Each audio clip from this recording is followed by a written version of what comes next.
Alright,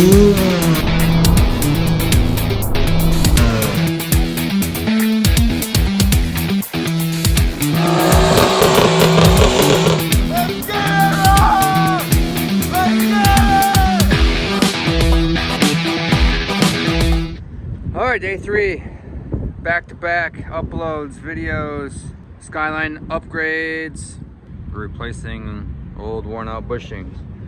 But today we're going to be replacing the front sway bar links. I got a set of GK Tech ones.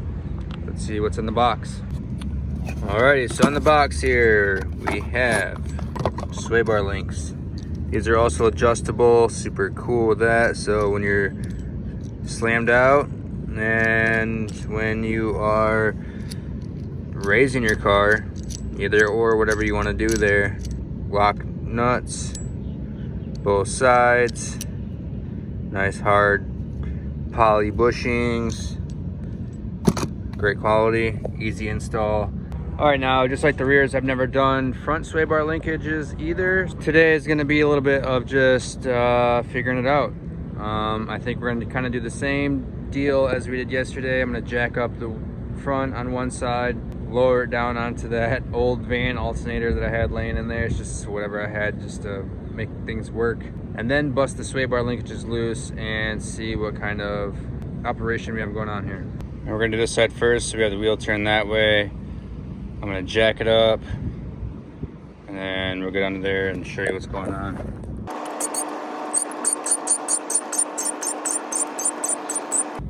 Alright, so there's the OEM sway bar linkage right here, and that's what we're going to replace. I'm going to lower the car back down.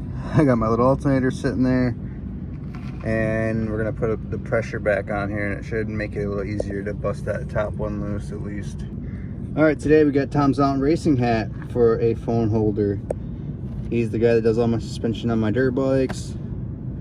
Super great work, always 100%. So we're gonna set you guys on the hat and get to work.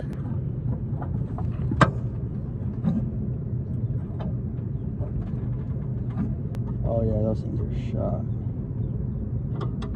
That is toasted. Yep, broke loose real easy. It's a 14. I have a 14mm ratchet, I believe, right here.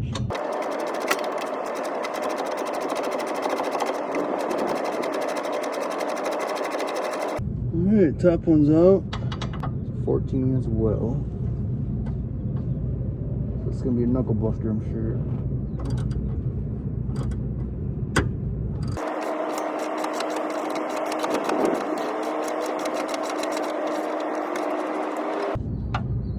OEM one's out already. That'll probably be the hardest part, is getting the old ones off.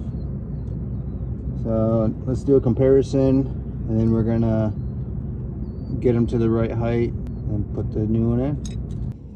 Alright, so here's the old one. Yeah, you can move that around pretty easy. See how you can indicate that they're getting bad or going bad, or new one.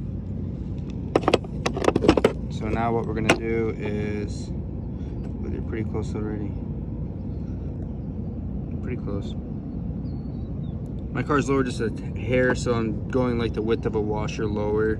I did that on the rear, and the rear is definitely a lot stiffer than what it used to be. So I'm gonna get this adjusted and then get these two lock nuts tightened down super good. Pop these nuts off and we'll toss her back in. One thing they did do is switch up the nut size on ya. These are going to be a 17mm. I'm reusing the washer off from here. It was on the side of the nut, and I'm going to put it on, use it on this one as well. But that's about it. Put you back on the Tom's Mountain Racing hat for a phone mount and put the sucker in. Let's get it. Here we are, back under the car. There you go, that easy. Put up the top hole first, then the bottom one, and then put the washer off from the old one on. Then put your lock nut on the bottom. Because now that puppy dog ain't going nowhere. Jack it back up so that way that comes down to there. Then you put the top one on. Let's do that first. Yeah, there we go. Perfect. All right, now we got threads up here, so we can actually get some threads on. So you remember bushing, washer. Oh, nut. I lost my nut. Oh, there it is, right there. As you tighten this down, you want to have a wrench on this nut here, so that way none of this stuff spins and changes the measurement that you have right there. So that's a 14 millimeter, 17 millimeter up there. Ratchet wrench. Remember, you're upside down, so make sure you're correct with your ratchet there. Sitting there wasting time. I wouldn't even like mess around and see if it will spin before you put a wrench on there. Just put a wrench on there, because by then it's too late and you got to take it all the way apart. All right, now we're gonna go to the bottom one. Remember, it's a 14 millimeter for that lock, not on this side, because as you tighten this one, it is going to definitely spin on you, and you don't want that to spin because it's not good for the inside here. Longevity. All right, so that's that easy, really. Definitely a easy install.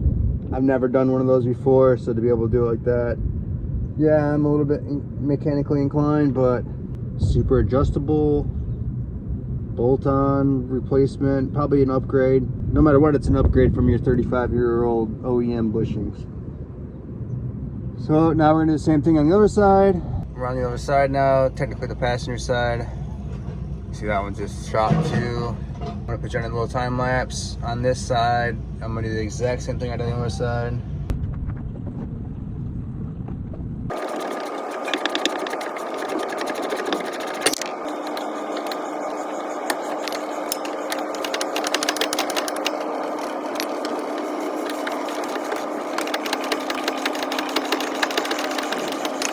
Got the passenger side one out. That one's even worse shape. Do a quick comparison measurement there. Tighten these lock nuts. And then toss that one in. Alright, that's a little bit different of a view. So maybe. You guys still can't see what's going on, but we'll throw you on a time lapse in real quick. Just like before. Go in the top hole, then put this one in the next.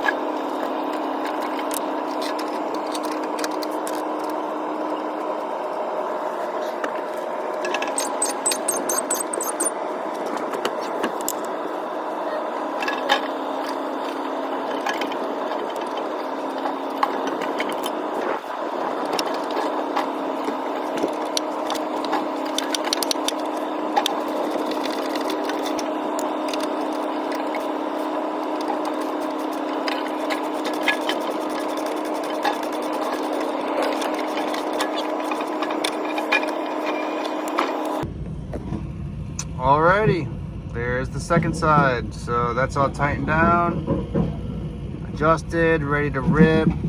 Heck yeah, easy install. Both sides. I don't know if you can see that side over there.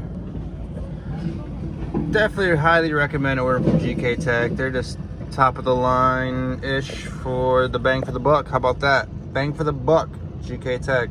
I mean, you can literally do this thing with a 14 millimeter wrench and a 17 millimeter wrench. The ratchet 17 helps when you're installing the new nuts. The 14 millimeter ratchet helps for that top nut. But then that's what you're left with overall. You can toss them in the trash. And that's how she sits now. Obviously, I didn't adjust the ride height or anything. I can't wait to drive it now. So I did the rear sway bar links, and that really made a difference for sure. Just replacing small little simple things like that. That's the front sway bar links from GK Tech on the R32 Skyline GTST. I mean, I want to say it took me maybe an hour to do both sides. It was a very simple install, quality product, and the bang for the buck. So, LFDF TV, thanks for watching this episode. We'll see what we got going on tomorrow. Peace.